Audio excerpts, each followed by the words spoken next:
All right, good morning. We're gonna start out by making some breadcrumbs. So I toasted some bread. Got it good and toasted. We're gonna place it in the food processor and make some crumbs.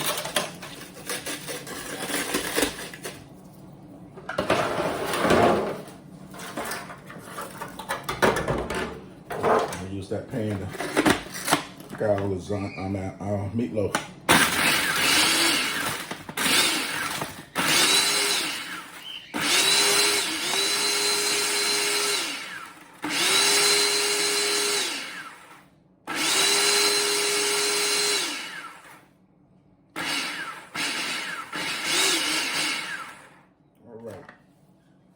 So we'll get our pan out. A few more crumbs left. We just grind those up by hand. Put that in there. Then toast it. Put that back. We got some onions that we're gonna puree and some bell peppers.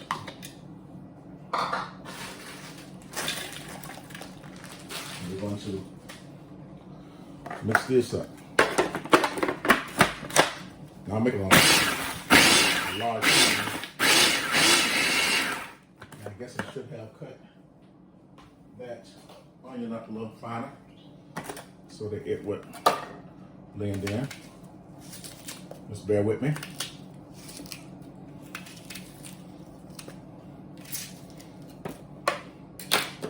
All right.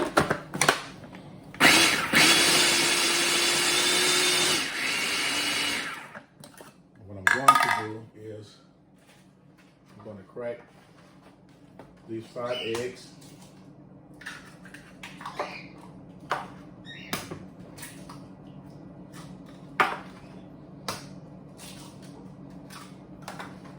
But you know, it doesn't take long to put stuff together.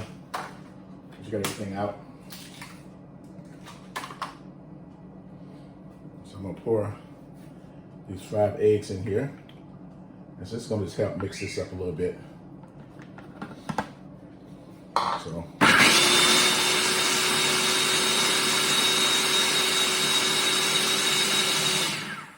Salt to that. Add this to the breadcrumbs.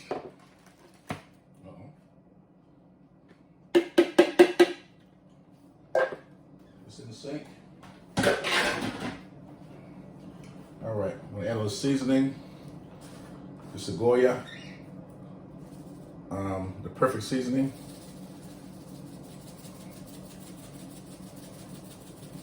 Sprinkle the taste. Garlic powder, like a lot of garlic. I always use a lot of garlic. Rosemary, not much is very important. You taste it, so I'm not gonna put a lot of that in there. A little bit of accent, enhance the flavor. Optional. And already seasoned salt. Season it with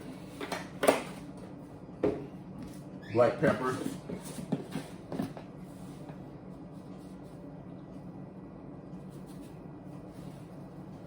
All right, put a lot of that in there. And some beef base. Remember it's salty also, so you don't get too salty. And some Worcestershire sauce. So I need to open this up.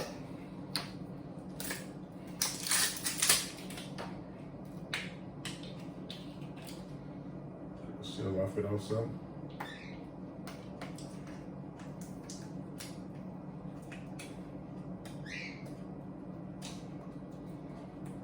This is a cheap version of Worcestershire sauce. It's kind of sweet, so I'm not gonna put that much in there.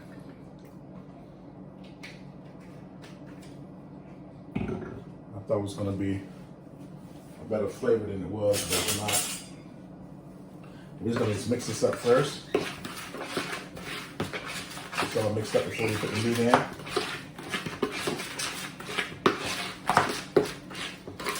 And I'm making a lot of meatloaf. So let me get my meat out.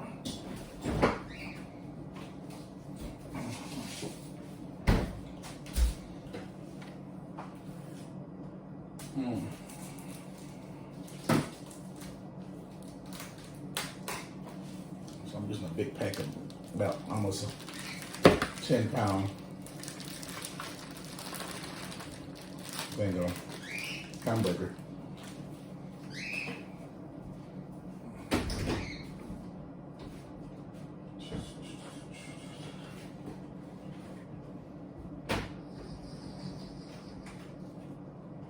And I was looking for my gloves to make it look pretty, instead of using my bare hands. So we're going to start out mixing it with this.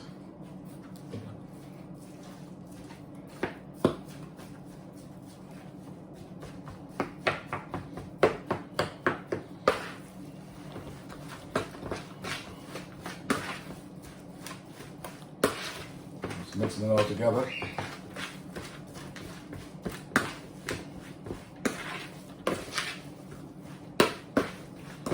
So I'm going to go and get some gloves.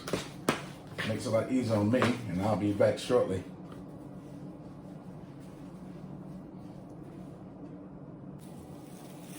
All right, we're back. Put the gloves on. Mixing it up by hand. Couldn't find the gloves I wanted, but I found some food service gloves. I wanted some latex. Let's continue to mix this up too as well.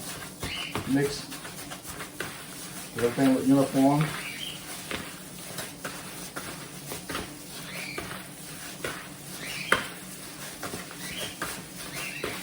You can add some ketchup at this time to it if you want to.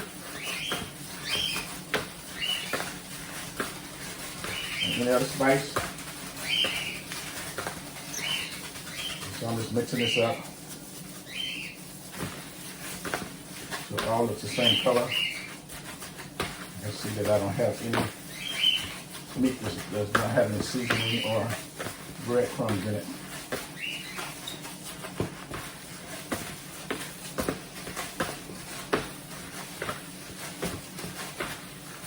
Continue to stir and mix like you're kneading bread.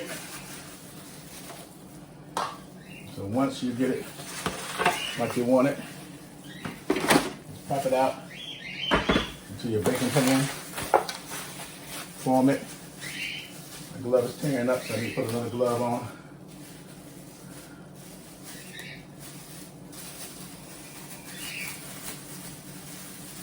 Now, if you're doing your own food, you know, most times you clean it for other people.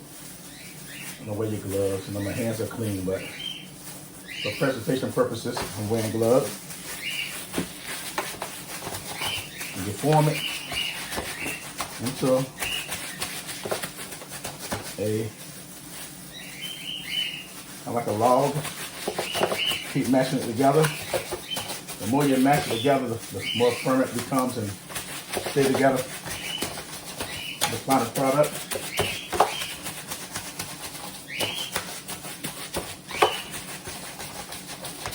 Make sure that it is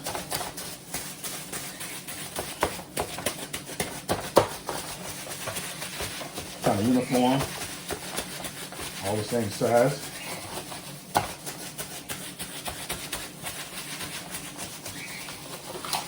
I know it's going to shrink.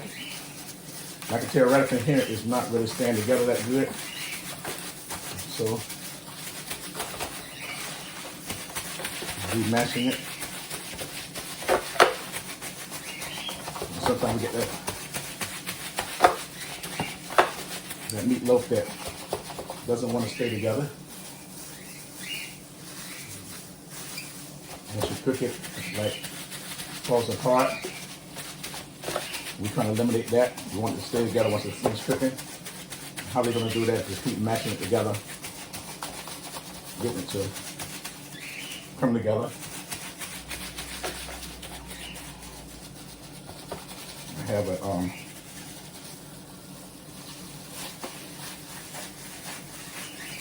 I'm pushing it in from the bottom so that I can form the top and the sides.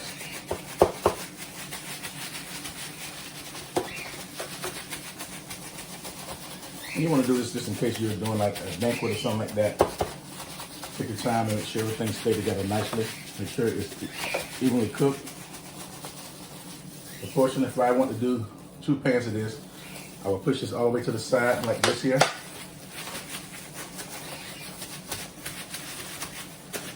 And I will put one on the other side.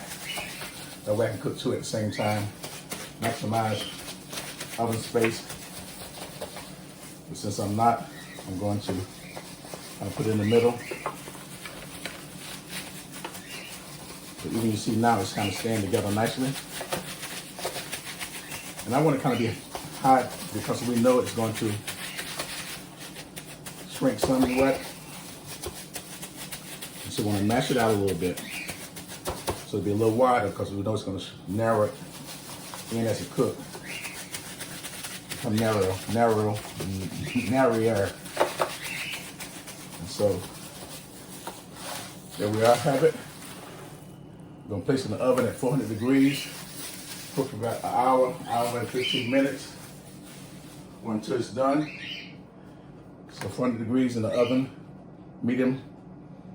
Placement in the oven for an hour and 20 minutes at the most. I'm gonna put it in for an hour and a half starting. I will check on it. Let's see here. Let me clear this. 400 degrees for 90 minutes. And we'll bring you back once it's done and show you the end product.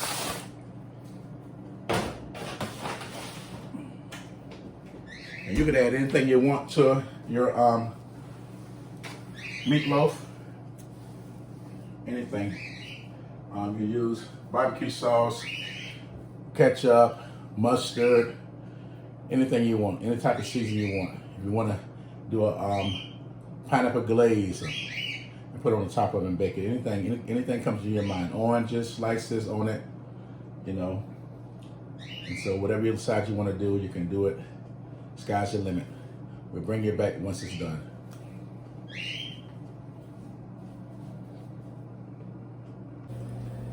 Now for those who may be intimidated with cooking instant potatoes, I got 2 sticks of margarine, some salt, and milk. No water, it's milk. And we're gonna cook this until they melt. And just before they start to boil, we're going to add our instant potatoes. Now I would like to add some white pepper. Not sure if I still have any or not. But if I don't, I add some black pepper. Well, white pepper is just to camouflage that you won't see the pepper in the mashed potatoes. And I don't have any sour cream, but you can add some sour cream to this also. And that would help with the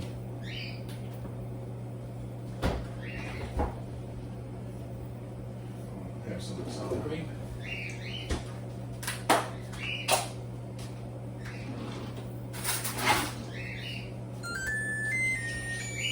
That's my stove saying it's at its right temperature for the meatloaf. And a big spoonful of sour cream to it.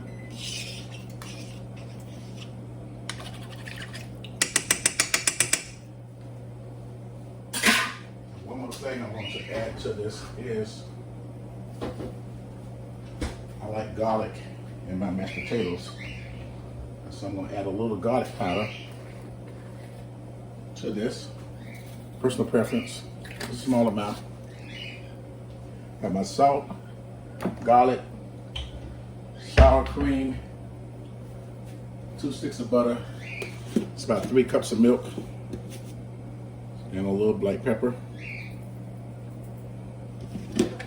We're gonna bring this to a boil. Now you could boil some raw potatoes, and when they're done, take the water off it and add your milk and the seasoning. Bring it to a boil like we're doing here. And then add your mashed potatoes and you get a more richer taste, more homemade taste My birds are doing a lot of talking this morning. I guess they want to be on camera too. So we're just going to warm this milk up. We're not going to ball it. We're going to bring it to almost to a ball. Then we're going to add our. And a lot of people ask me, you know, how many people in the family, because they see me cooking a lot of food. And I tell people I cook for at least 20 people on Sundays. For those who may want to come by, and for those who don't want to cook. So we are already cooked some rice, some navy beans, and some cabbage. In a long pan of meatloaf. And I'll make some mashed potato for those who don't want rice. And so all we're doing is bringing this to almost to a ball. You see it now, starting to steam. I'm about to get my instant potatoes.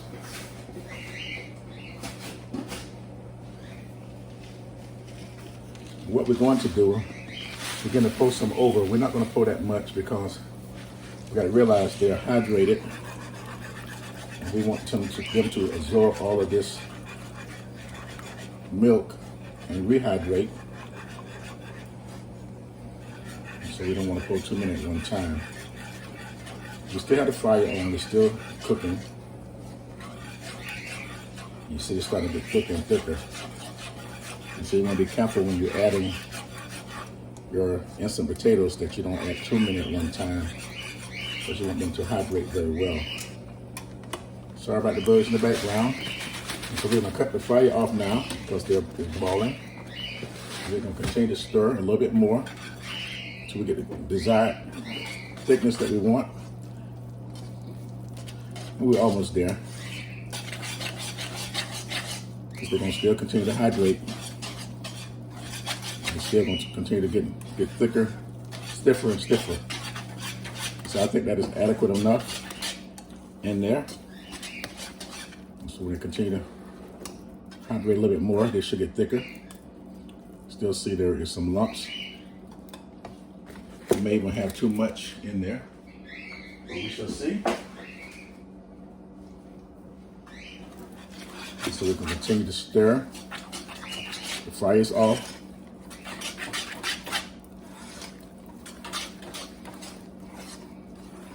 So now we have potatoes. Get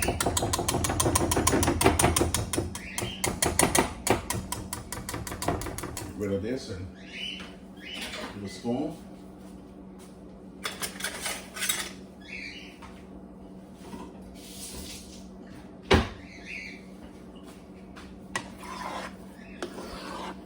And there we have it. Instant potatoes. Very easy and simple, doesn't take long.